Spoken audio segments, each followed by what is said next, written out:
আসসালামু আলাইকুম। নিশ্চয়ই সবাই ভালো আছেন। আলহামদুলিল্লাহ আমিও ভালো আছি। আজকে আমি আপনাদের সাথে অর্থাৎ সবার সন্তানের জন্য একটি গুরুত্বপূর্ণ বিষয় আলোচনা করব। সন্তানকে অবশ্যই বিষয়গুলো শেখাবেন, না হয় সন্তানের ভবিষ্যৎ নষ্ট হয়ে যাবে। 100% শিওর। যেমন শিক্ষাই জাতির মেরুদণ্ড। এই শিক্ষা যার জীবনে যত বেশি, সেই জাতি কিন্তু তত বেশি উন্নত। এবং শিক্ষক হলো জাতি গড়ার কারিগর। তাই শিক্ষককে সম্মান করতে শিখুন। আপনি যদি শিক্ষককে সম্মান করেন, আপনার সন্তান অবশ্যই ভালো মানুষ হবে, আদর্শ মানুষ হবে। আর আপনি যদি শিক্ষককে সম্মান করতে না জানেন, আপনার সন্তান কখনো ভালো মানুষ হবে না, প্রতিষ্ঠিত মানুষ হবে না, আদর্শ মানুষ হবে না।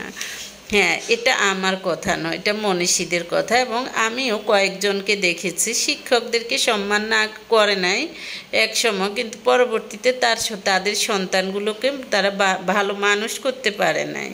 তাই আপনার সন্তানকে আপনি অভিভাবক হিসেবে শেখাবেন। শিক্ষকের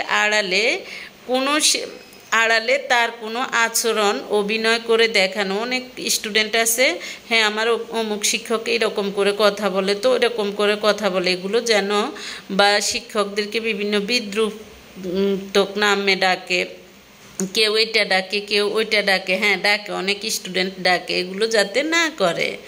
তারপর শিক্ষক কোনো প্রশ্ন করলে তার উত্তর দাঁড়িয়ে দিতে হবে। পরীক্ষার হলে খাতা বা প্রশ্ন নেওয়ার সময় অবশ্যই যাতে দাঁড়িয়ে নেয়, এগুলো শেখাবেন। তারপরে হলো এক শিক্ষকের সমালোচনা যাতে অন্য শিক্ষকের কাছে না করে, এগুলো হলো নৈতিক শিক্ষা। এগুলো আপনি আপনার সন্তানকে শেখাবেন।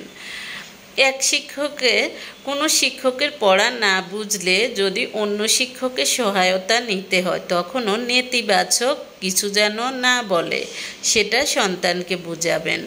শিক্ষকের কোনো আচরণে কষ্ট পেয়ে থাকলে যেন মনের মধ্যে ক্ষোভ পুষে না রাখে, কষ্ট না রাখে।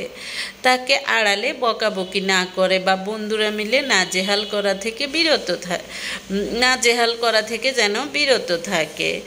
দেখা যায় যে এখন এই যে কিছু হলে আন্দোলন, ছাত্র আন্দোলন, শিক্ষকে এখন ছোট ছোট বাচ্চারাও স্কুলে কিছু হলে আন্দোলন শুরু করে, এগুলো যেন বিরত থাকে। কোনো কিছু যদি সমস্যা হয়, সেটা অ্যাপ্লিকেশনের মাধ্যমে প্রিন্সিপালকে জানানো হলো একটা ভালো মানুষের কাজ। তাই এগুলো আপনি ভালো বাবা মা হিসেবে আপনার সন্তানকে শেখাবেন। শুধু যে যারা আপনার সন্তানকে পড়ায় তারাই শিক্ষক তা নয়। যে কোনো শিক্ষককে আপনি যদি সম্মান করতে জানেন, আপনার সন্তান আদর্শ মানুষ হবে।